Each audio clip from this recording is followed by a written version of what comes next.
হচ্ছে একজন মধ্যবিত্ত পরিবারের। প্রশ্ন থাকতে পারে যে এই রসুনটা কি মুখে লাগবে কিনা। অনেকেই আছে রোজা রেখে হালকা একটু মুখে দিয়ে চেক করে ভেজে নিচ্ছি একটু ম্যাজিক করে।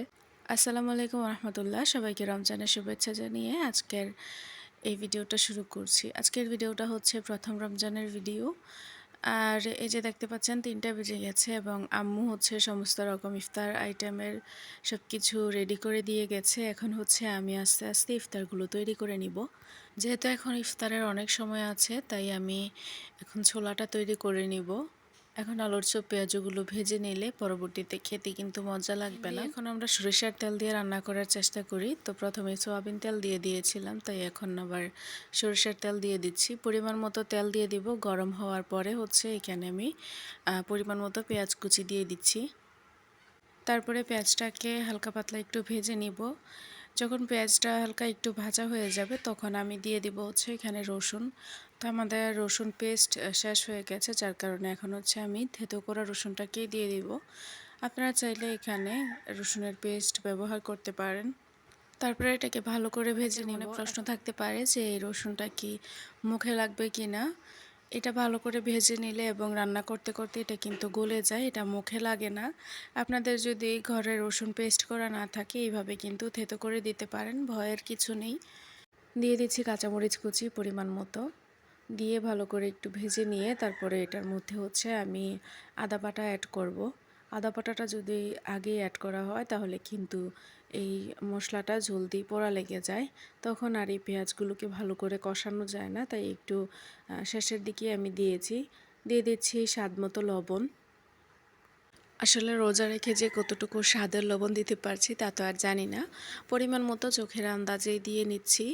যদিও বা শেষে এই লবণে আমার ভালো করে হয়নি, সব জিনিসই মোটামুটি লবণ কম হয়েছে। এই তো হালকা একটু পানি দিয়ে এখন হচ্ছে মশলাটাকে কিছুক্ষণ ভালো করে নাড়াচাড়া করে কষিয়ে নিব। হালকা একটু পানিটা কমে আসলে এখন আমি এখানে দিয়ে দিচ্ছি হলুদ, দিয়ে হচ্ছে ভালো করে এটাকে কষিয়ে নিব। শুরুতে যদি এই ধরনের শুকনা গুঁড়া মশলাগুলো দেওয়া হয় তাহলেও কিন্তু এটা পোড়া লেগে যাওয়ার সম্ভাবনা থাকে। তো এই তো ভালো করে কষিয়ে নেওয়ার পরে এখন আমি দিয়ে দিচ্ছি টমেটোটাকে আমি ভালো করে কষিয়ে এটাকে মোটামুটি গলিয়ে নিব। আপনারা যদি আস্তে আস্তে পছন্দ করেন তাহলে সেটাও করতে পারেন। আমার কাছে হালকা হালকা গলা গলাই ভালো লাগে, একদম যে ঝোল হয়ে যাবে ওইটাও ভালো লাগে না। তো এরকমটাই আমি এই যে দেখুন করে নিয়েছি। এখন হচ্ছে এটার মধ্যে আমি বোটটাকে দিয়ে দিব। বাস এখন মোটামুটি কাজ শেষ, এখন শুধু নাড়াচাড়া করার পালা। এটা দিয়ে হচ্ছে ভালো করে নাড়াচাড়া করে নেবেন। আর অনেকেই আছে রোজা রেখে হালকা একটু মুখে দিয়ে চেক করে নেয় যে লবণ হয়েছে কিনা। এটা করা যায়, আসলে না করাটাই উত্তম, কারণ আপনার ফ্যামিলিতে যদি কেউ এটা নিয়ে কোনো রকমের ঝামেলা না করে, যেমন আমার এটাতে অনেক লবণ কম হয়েছিল, আমার ফ্যামিলিতে কেউ কিছু বলেনি, কারণ রোজা রেখে রান্না করেছি সেটাই স্বাভাবিক। তো এরকম যদি কেউ না বলে তাহলে আসলে মুখে খাবারটা দিয়ে কোনো রকমের লবণ চেক করাটা আসলে উচিত না। আর এই তো এখন হচ্ছে এটার মধ্যে হালকা একটু পানি দিয়ে দিয়েছি। পানি দেওয়ার কারণ হচ্ছে আমি পানি দিলে একটু সহজে মিশাতে পারি। তো আপনাদের পানি যদি না দিয়ে ভালো করে মিশাতে পারেন তাহলে কোনো রকমের পানি দেওয়ার দরকার নেই।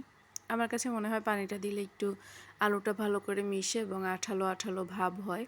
আর একটা কথা, আপনারা যদি এটাকে ঝুরঝুরি করতে চান তাহলে কিন্তু আলুটাকে ছোট ছোট টুকরো করে সিদ্ধ করে নিতে পারেন এবং হাতে হচ্ছে আলুটাকে মথার কোনো দরকার নেই।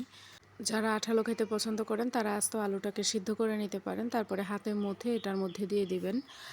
আর তারপরে ঢেকে হচ্ছে আমি অনেকক্ষণ পর্যন্ত জাল করে নিয়েছি, যতক্ষণ না পর্যন্ত পানিটা ভালো করে শুকিয়ে যায়।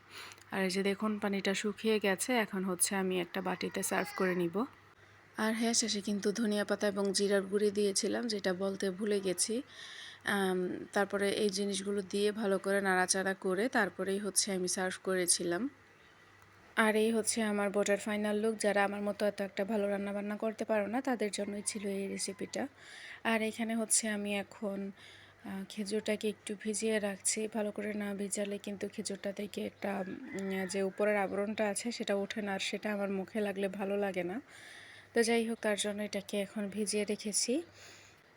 এখনও ইফতারির অনেক সময় আছে, সালাদ কুটাকুটি করা এবং আউট যেই কাজগুলো আছে শরবত বানিয়ে রাখা সেগুলোই করছি। আজকে আপনাদের সাথে আসলে মূলত শেয়ার করছি একটা মধ্যবিত্ত পরিবারের ইফতার। কি করে হয় সেটাই। সবসময় তো ইউটিউবে অনেক বড়লোকি ইফতারি দেখেন, তো আজকে না হয়তো একটু মধ্যবিত্তদের ইফতারিই দেখলেন। তো এখন হচ্ছে আমি শরবতটাকে বানিয়ে নিচ্ছি। এই কাজগুলো করতে করতে হচ্ছে মোটামুটি ইফতারের সময়ের কাছাকাছি হয়ে গেছে। এখন হচ্ছে আমি প্রথমে পেঁয়াজগুলো ভেজে নিচ্ছি একটু ম্যাজিক করে। আসলে যদি কাজগুলো এরকম ম্যাজিক করে করা যেত তাহলে কতই না ভালো হতো। তো যাই হোক, আমি প্রথমেই হচ্ছে পেঁয়াজও ভেজে নিচ্ছি, একটু লাল লাল করে ভেজে নিচ্ছি। পেঁয়াজের মধ্যে হচ্ছে আমি 2 রকমের ডাল দিয়েছি। আর এই তো পেঁয়াজু ভাজা শেষ, এখন হচ্ছে বেগুন ভাজি করে নিয়েছি।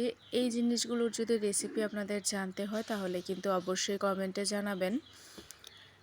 আর তারপরে হচ্ছে আলুর চপ ভেজে নিয়েছি। তারপর হচ্ছে মোটামুটি সব কিছু কাজ শেষ, ইফতারের অনেক সময় কাছাকাছি চলে এসেছে। আর ইফতার আইটেমগুলো আমি একে একে সাজিয়ে নিয়েছি। এই হচ্ছে একজন মধ্যবিত্ত পরিবারের ইফতার। আমি একজনেরটা আলাদা করে নিয়েছি আর বাকি সবাই হচ্ছে মোটামুটি একসাথেই খেয়েছে। তো কেমন লাগলো আমাদের মধ্যবিত্ত পরিবারের ছোটোখাটো একটা ইফতার আয়োজন। আশা করি ভালো লেগেছে। ভালো লাগলে অবশ্যই আমাকে কমেন্টে জানান। যদি আপনি ফেসবুক পেজ থেকে দেখে থাকেন তাহলে অবশ্যই আমার পেজটিকে ফলো করে দিন। আর যদি ইউটিউব চ্যানেল থেকে দেখে থাকেন তাহলে অবশ্যই আমার চ্যানেলটিকে সাবস্ক্রাইব করে দিবেন। আজকের জন্য এতটুকুই। আল্লাহ হাফেজ।